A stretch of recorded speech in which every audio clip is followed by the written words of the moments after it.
Friends, कैसे हैं आप लोग। मैं उम्मीद करती हूँ कि आप लोग अच्छे होंगे। मैं आप लोगों को फिर एक नए टॉपिक के साथ हाजिर हूँ जो बीएड का लेसन प्लान है, जो सेकेंड ईयर का है।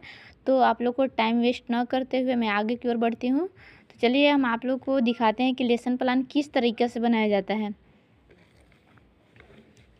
चलिए यहाँ पे देखिएगा, मैं खुद का लेसन प्लान बना रही हूँ, इसलिए मेरा नाम यहाँ पे लिखा हुआ है। चलिए मैं आगे बताती हूँ कि किस प्रकार से लेसन प्लान बनाया जाता है। पहले नंबर यहाँ पे देखिए कि पाठ्य योजना यहाँ पे लिखा हुआ है। पाठ्य योजना 1, यहाँ पे छात्राध्यापिका का नाम, यहाँ पे आप अपना नाम लिखिएगा। यहाँ पे विद्यालय का नाम, यानी कि आप जिस कॉलेज में पढ़ रहे होंगे उस कॉलेज का यहाँ पे नाम लिखाएगा, बशर्ते मैं अभी लिखी नहीं हूँ। अब यहाँ पे दिनांक, आप जिस दिन बनाइएगा उस दिन अब का डेट यहाँ पे डाल दीजिएगा। बाकी यहाँ पे टॉपिक वाइज अगर मैं पढ़ूंगी तो वीडियो थोड़ा लॉन्ग हो जाएगा, इसलिए मैं मतलब कि टॉपिक वाइज पढ़ नहीं पा रही हूँ, इतना आप लोग अंडरस्टैंड है।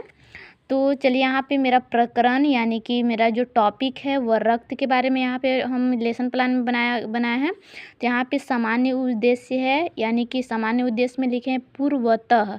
मतलब कि पूर्वतः का मतलब होता है कि जिसमें कि ये बच्चे विज्ञान के विषय के बारे में रुचि ले रहे हैं, यानी कि आप जो सब्जेक्ट पढ़ा रहे हैं उसमें बच्चे इंटरेस्टिंग ले रहे हैं। और अगला नंबर है विशिष्ट उद्देश्य में है, लिखे हैं कि छात्र रक्त के बारे में जान सकेंगे। फिर उसके बाद ज्ञानात्मक उद्देश्य, आप लोग टॉपिक वाइज यहाँ पे आप लोगों को स्पष्ट रूप से दिखाया जा रहा है तो फिर आप लोग लिख लीजिएगा।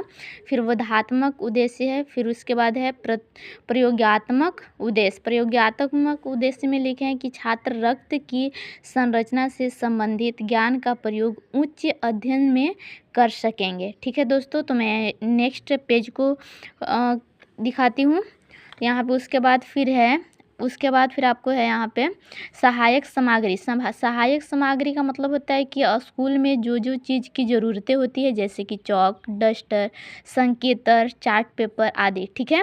पूर्व ज्ञान का मतलब होता है कि क्या बच्चे रक्त के बारे में पहले से जानकारी रखते हैं। बिल्कुल सही। रक्त के बारे में क्योंकि यहाँ पे क्लास 9th का बनाया है तो 6, 7 में भी रक्त के बारे में पढ़ना है। तो यहाँ पे लिखे हैं कि छात्र रक्त की संरचना के बारे में सामान्य जानकारी कुछ रखते हैं। ठीक है, माने कि थोड़ा वो जानते हैं। उसके बाद है कि प्रस्तावना प्रश्न, यानी कि क्लास में आप जैसे ही जाइएगा तो डायरेक्ट पढ़ाया नहीं जाता है, उससे रिलेटेड कुछ टॉपिक पूछा जाता है कि शायद बच्चे मतलब शुरुआती में तो बहुत ईजी मतलब कि क्वेश्चन किया जाता है ताकि बच्चे को जानते हैं या नहीं इस चीज़ को जांचने के लिए। जैसे में मेरा प्रश्न है कि बच्चों सांस लेते समय हम कौन सी गैस लेते हैं, तो आप लोग को यहाँ पे बताया गया है कि छात्राध्यापिका क्रिया, और यहाँ पे एक बताया गया है छात्र कथन।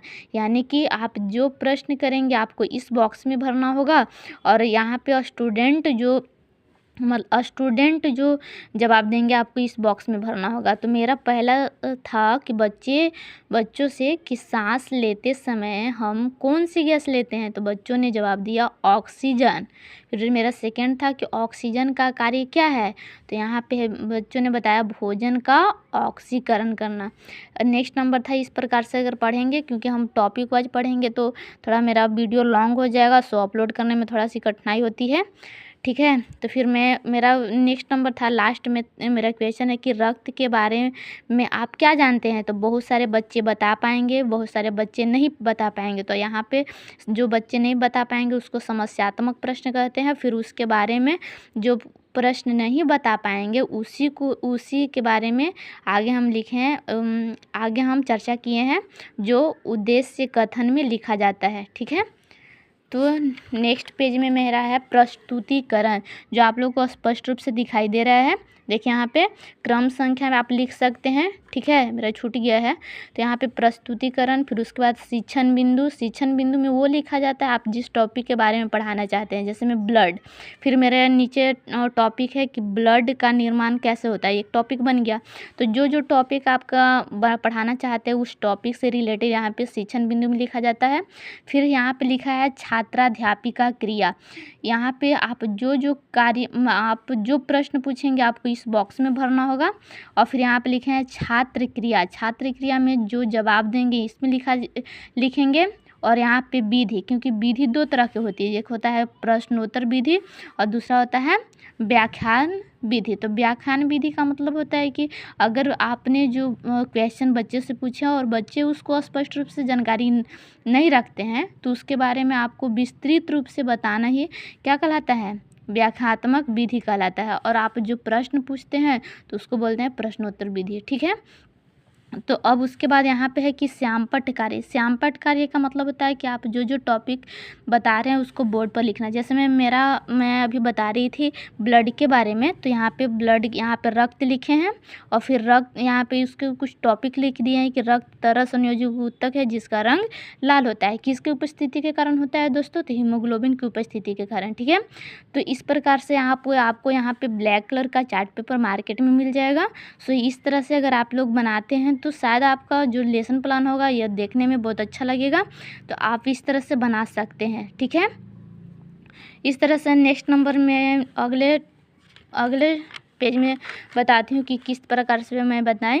फिर उसके बाद नेक्स्ट नंबर है कि यहाँ पे बताए हैं कि अगला नंबर में जो टॉपिक ली हूँ सेम उसी तरह से फिर यहाँ पे मेरा जो टॉपिक था कि रक्त का निर्माण किस प्रकार होता है, तो यहाँ पे वयस्क व्यक्तियों में रक्त का निर्माण अस्थि मज्जा यानी कि जिसको बोलते हैं बोन मैरो में होता है, और वही ब्लड का निर्माण जो बच्चा माँ के गर्भ में पल रहे होते हैं तो उनमें ब्लड का निर्माण जो होता है लीवर के मीसोडर्म में होता है। ठीक है। तो मैं इसके पीछे वाला जो टॉपिक था ब्लड का निर्माण के बारे में बता रहे थे, इसलिए यहाँ पे श्यामपट्ट कार्य में यहाँ पे लिख दिया है। ठीक है। उसके बाद मेरा अगला टॉपिक था हीमोग्लोबिन। ठीक है। क्योंकि हीमोग्लोबिन के बारे में मैं पहले ही बता दिए हैं कि हीमोग्लोबिन की उपस्थिति के कारण ही ब्लड लाल होता है। तो यहाँ पे जो श्यामपट्ट कार्य में भी यहाँ पे कुछ टॉपिक लिख दिए हैं। ठीक है दोस्तों। तो मैं उसी तरह पूरा पैराग्राफ लाइन बाय लाइन नहीं पढ़ रही हूँ क्योंकि वीडियो थोड़ा सा अपलोड करने में थोड़ा कठिनाई होता है। ठीक है। लॉन्ग हो जाएगा इसके कारण। ठीक है। नेक्स्ट नंबर अब है, बस समाप्त होने वाला है। फिर उसके बाद गृह कार्य देंगे। आप जिस टॉपिक से पढ़ाए हैं और जो जो क्लास में आप पढ़ाए हैं उसी से रिलेटेड आपको गृह कार्य देना है ताकि बच्चे प्रश्न को बनाने में इंटरेस्टिंग जगह। ठीक है। तो यहाँ पे आप मेरा पहला प्रश्न है कि ब्लड की परिभाषा लिखें। दूसरा नंबर है मेल में रक्त की मात्रा कितनी होती है। थर्ड नंबर क्वेश्चन है दोस्तों कि किसके कारण रक्त का रंग लाल होता है। और चौथा नंबर है रक्त कैसा ऊतक है। ठीक है। तो आप लोग जानते हैं कि रक्त कैसा ऊतक है, तो जी हाँ, संयोजी ऊतक है। ओके। नेक्स्ट नंबर है कि स्प्लीन को ब्लड बैंक के नाम से क्यों जाना जाता है। ठीक है। और यहाँ पे कब्रिस्तान भी कहा जाता है। नेक्स्ट नंबर है कि रक्त का निर्माण कहाँ होता है। नेक्स्ट नंबर है कि फीमेल में रक्त की मात्रा कम क्यों होता है। ठीक है। तो दोस्तों आज इतना ही, फिर मिलते हैं next day. Okay, thank you.